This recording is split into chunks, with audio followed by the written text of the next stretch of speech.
Hey, what's up, everybody? Welcome back to the DFS 5-Pack. We're here to talk through Week 5 of the NFL. I can't believe we're a quarter of the way through the regular season already, but it is what it is. Let's jump into Week 5. Continue on these winning ways. Hopefully everybody had a solid Week 4. Yeah, good Week 4. Man, we're already in Week 5. It's just nuts.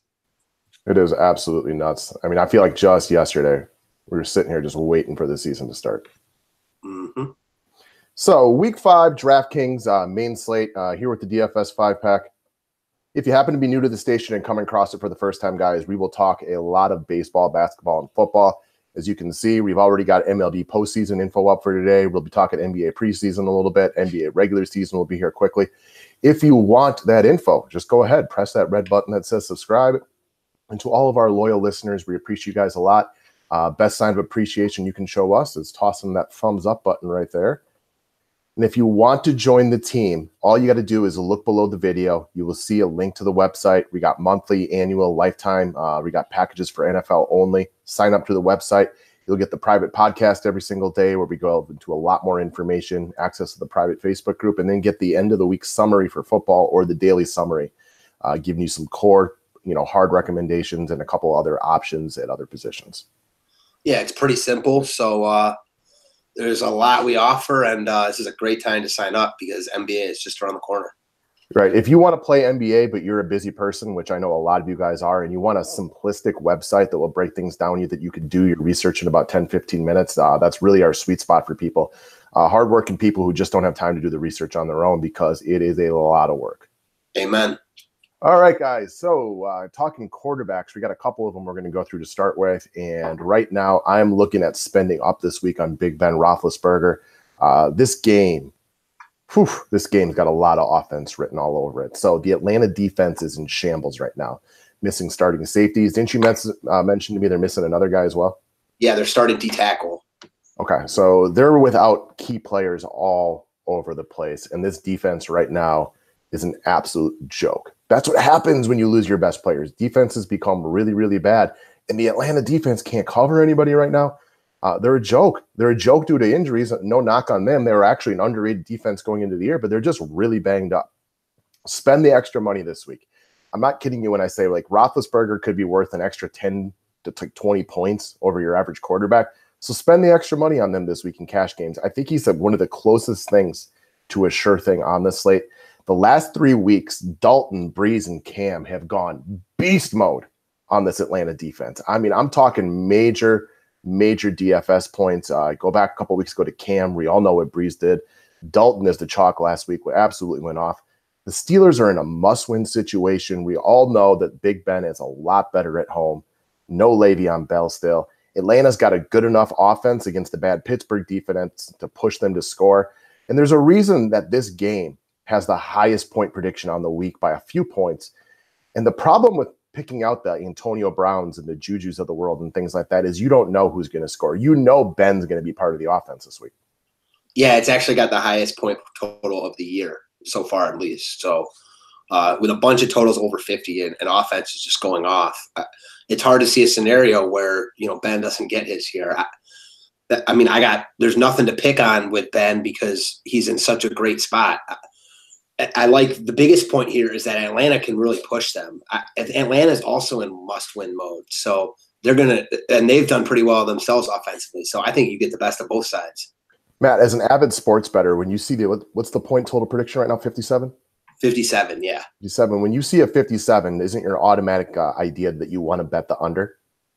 Normally, if you saw that. So it depends. So okay, I know where you're going with that. I think that's sometimes not necessarily me because I think a lot of times like the public when they see a really high over, wants to go under. But to your point, yes, sometimes when the whole world is talking over, I want to go under, and I don't think that's the case here. Yeah, I would bet the over. Honestly, I think these teams just go off this weekend. I don't see any way that these defenses stop the opponents. Now, nothing is guaranteed in the world of DFS. We've all been playing this game long enough that we've been shocked to see two crappy pitchers in a pitcher's duel or offenses in a crush spot not go off. But it's a really good bet that this game's got a lot of points associated with it. Yeah, it's hard to see a scenario in which the offenses aren't moving the rock. I mean, both these defenses suck. Right, they're both awful. All right, next up. Now, the other option for quarterback is a guy that you like, and I'll actually harken down to the last bullet point. Now, Matt is a big-time Blake Bortles hater. So the fact that he likes him this week, to me, that does say something. Yeah, we talk about that in baseball a lot because, we know, me and you know who we like and who we don't like. And the fact that I like Bortles here, I can't believe it. And how much I like him. I picked him up in our year-long league where I'm 3-1, and I probably won't, but I'm seriously thinking about starting him over Watson. I like him that much this week. First off, KC's D. As much as we just talked about like Atlanta's D and Pittsburgh's D, KC's D might even be worse. Not sure they're worse than Atlanta's, but KC is right on that level. They're allowing opponents to score on basically half their drives, which is the most in the league. Bortles becomes a different guy with no Fournette. Now, we talked about this game earlier on. I like Jacksonville in this game. I would have liked them more with Fournette, but without Fournette, Bortles is going to have to do more, and they've shown the confidence in him to do that. He averages close to 300 yards, about 2 TDs a game, really good numbers, like close between 20 and 25 fantasy points, depending on your format. The other point, which I hate to bring up here because it's something that you've been talking about forever, Mahomes is awesome. So as good as Jacksonville's defense is, it's hard to see, Kansas City not at least moving the ball here and scoring some points. Bortles will have to do the same. I think he comes in not as high owned as he probably normally would be because of the Pittsburgh game, and he's really cheap. So I like him as a GPP option. There's nothing wrong with going with Ben in tournaments also, but I like Bortles quite a bit here. So another point that you kind of brought up was how great Mahomes is, and I'm a big fan, so we don't need to talk into that much. If you saw them struggle a little bit to move the ball and get off to a fast start on Monday night, a lot of that was a byproduct of just a great Denver crowd. They weren't able to communicate at the line. It really slowed the offense early on. Sammy Watkins got hurt, and it slowed the Kansas City offense a little bit. I don't see this game working out the same way. As great as the Jags defense is, at home, I expect the Chiefs offense to look better throughout the majority of the game, pushing Blake Bortles to throw more. Yeah, I think Blake Bortles will have to play well here, and he's shown when they give him the chance to do that, he can do just that, and KC's D can get picked apart. So I think Bortles has a really nice game here. All right, next up, I thought I would talk over a guy that I will continue to field a lot of questions on as a Green Bay resident and was one of the bigger Packer fans in the world. I figured it was a bit of my civic duty to at least bring him up on the public video, and that is Aaron Jones of the Green Bay Packers. There's a lot of reasons to like him this week. First off, Geronimo left last game with a concussion. I don't have any updates yet about if he's going to be able to go this weekend. No idea. Cobb didn't play last week with the hamstring issue. I don't know if he's going to be able to go this weekend or not. Either way, these guys aren't going to be practicing a lot this week at the very least, so they're not going to be 100%. If there was ever a week to unleash one of the game's best pure and most talented runners of the football, this would be the week. I don't give Coach McCarthy, and you can see I even put Coach in quotation marks there because I don't really respect Coach McCarthy that much. I don't trust him to game plan the game the way that they should, which is to really kind of just feature Aaron Jones and give him the ball 20 times. I don't trust him to, but I trust him more this week. And a lot of that comes down to the fact that it doesn't take a genius to look at the statistics and see that Detroit is the opposite of stout against the run. They allowed the most yards per game this year in the NFL. I believe it's by at least 52, so it's by a decent mark. It's the third worst yards per carry allowed. We saw what Zeke did against them last week, and I know what you're going to say. Well, is Aaron Jones isn't Zeke? No, he's not Zeke, but Aaron Jones might still be the most underrated runner of the football. I believe if you look at the Pro Football Focus ratings from this year, they have him very high up there. Last year, he was number 2 in the league in 15-plus carry touches per touch, only behind Alvin Kamara. And I think one of the biggest things you can't poo-poo here is Aaron Rodgers loves this kid and has been ragging on McCarthy. Get him in the game and get him the ball because this kid is electric. You just need to get him the ball. He's cheap. He provides a lot of cap space. And the only maybe there's 2 downfalls to him. One, it's the fact that we have Mike McCarthy, who doesn't always seem to put together the best game plans. But the other one is they still value Williams in the passing game. He's a better pass blocker. He knows the playbook a little bit better. He's just more consistent right there. So in the event that maybe Detroit gets up early, which isn't impossible to think, he could give up some of his touches. Yeah, so it kind of plays in both hands for me in this game because I like this game a lot for offense. Like I think this is a game I'm going to look at as a GPP pivot off of the Pittsburgh Atlanta game because I think this game has offense. Both teams that have good offenses that need to play well. The defenses are lacking something right now. I know Green Bay played well last week, and I really liked them, but that was against Buffalo at home, not against Matt Stafford and really good receivers, in Detroit.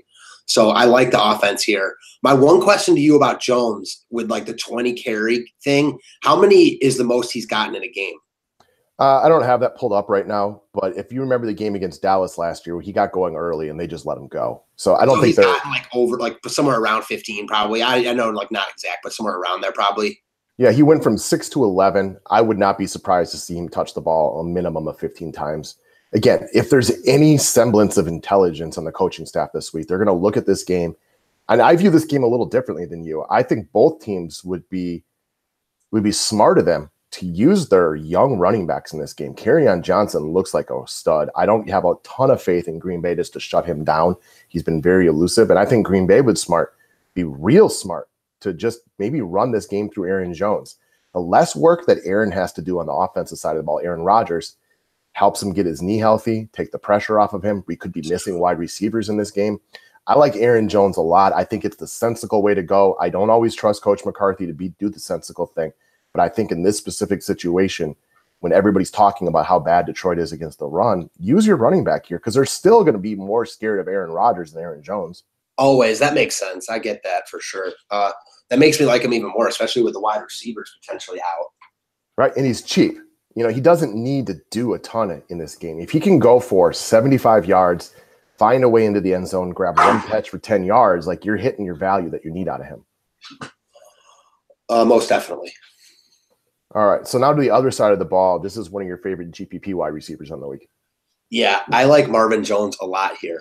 So while kind of maybe switching gears and how I think Green Bay plays, because I do agree with you that they, should at least try to get Jones heavily involved here based on, what he's shown.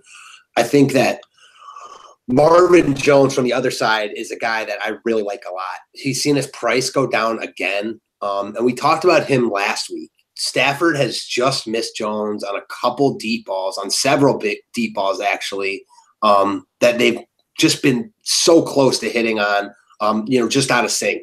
That will get better as the year goes on. Jones right now is kind of a guy that's being forgotten about behind Tate, behind Galladay. But we all know the upside with him is really good, as we saw against Green Bay last year. In their 2 games last year, Jones went for over 200 yards and 3 touchdowns. 2 years ago, he had a monster day in Lambeau. This seems to be a really good matchup for him. I'm not sure who they're going to put on Jones, but it shouldn't matter because Green Bay's corners aren't great, and he's not even their number one guy. So this is a really good spot for him to kind of go off at, minimum ownership at a cheap price. Green Bay's got an emerging young secondary, but you're right. They're young. There's still plenty of mistakes to be made out there for young players, especially hitting them on a deep ball where maybe they get turned around a little bit. They lose them in coverage. I don't love Marvin Jones this week, but I can't argue with the fact that I think his upside based on price is up there with almost anybody on the slate. And I don't expect him to be chalk at all. I expect him to be relatively low owned. And I see no reason. It's not extremely plausible that he goes off for 100 and a touchdown or even 102 scores, because I like Green Bay's secondary to improve as the season goes, but they're not a secondary you're afraid of right now at all. And this gives him opportunity, maybe Green Bay gets up early and now they're throwing a little bit more. There are definitely game script situations where you could see it working out in Jones' advantage.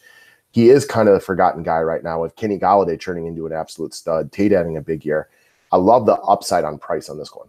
There's no doubt that Galladay and Tate are better receivers. Matter of fact, I didn't even bring this up to you. This isn't as bad as Bortles, obviously, but I'm not a big Marvin Jones guy. He's a guy I hardly ever roster. I've never owned him in season long. He's just a guy I hardly ever go to. So I like him here. We kind of talked about it last week. Didn't really use him because there were other guys we liked more. Didn't have a great day. Wasn't awful. Caught a few balls. I think that the big day could be coming, and I want exposure here. Yep. Lots of upside based on the price. It's not like one of those slam dunk plays like with the cheap receivers last week where you knew like Ridley, right, and Boyd and Shepard were in really good spots, and it was a struggle to see them not doing well. I could easily see Jones having a bad game, but that's why he's a GPP play. I don't think a lot of people go here, and we know that legitimate upside based on this price. He is the kind of guy that you could see on a millionaire winning type of lineup this weekend. Agreed. All right. Next up,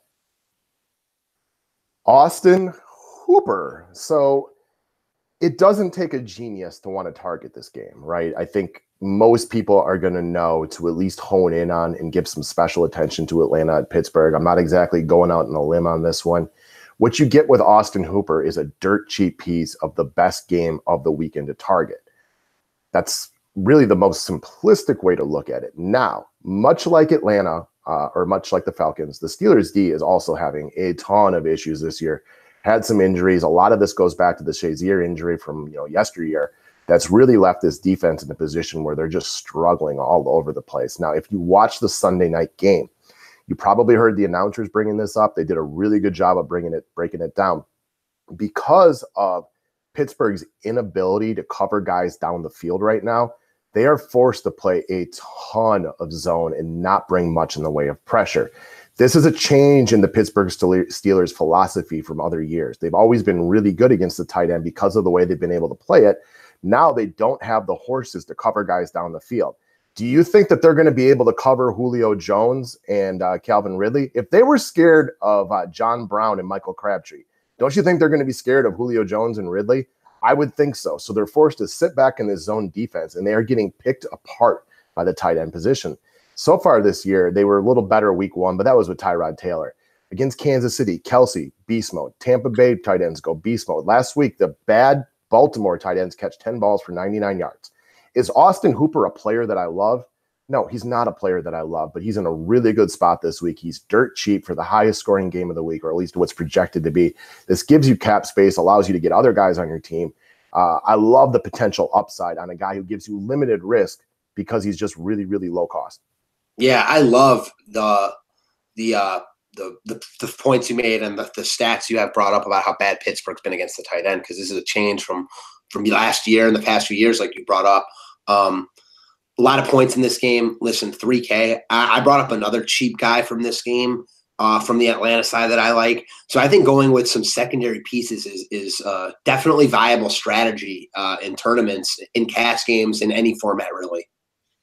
I want to break this down too a little bit further. For a lot of you guys who have played Madden football, like what happens when people sit back in those deep zones? You pick them apart with the tight end, right? I don't want to compare this to a video game and say it's the exact same thing, but that's always a formula that gives you success. When people sit back in the zones with no pressure, the tight end runs out, he goes 8-9 yards, he sits down in an open part of the zone, and it's a really, really easy way to complete passes. That's why bad Baltimore tight ends had 10 catches last week.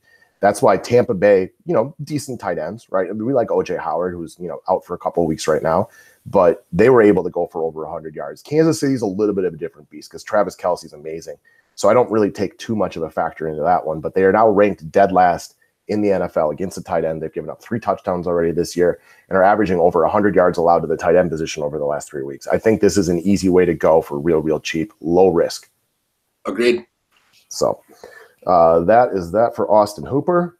All right, guys. So if you are interested in getting the full length breakdown where we break down each position by position and go through all the details for wide receiver, running back, sign up today, guys. We already talked about it. The website is down below the description section.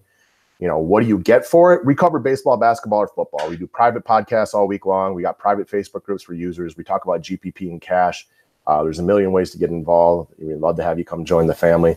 If you don't want to listen to us, listen to the customers. A couple of guys right over here, 4 straight weeks of winning so far in that young NFL season. Congratulations to both of you. And most of all, thank you and stay classy. Yep. Thanks, guys.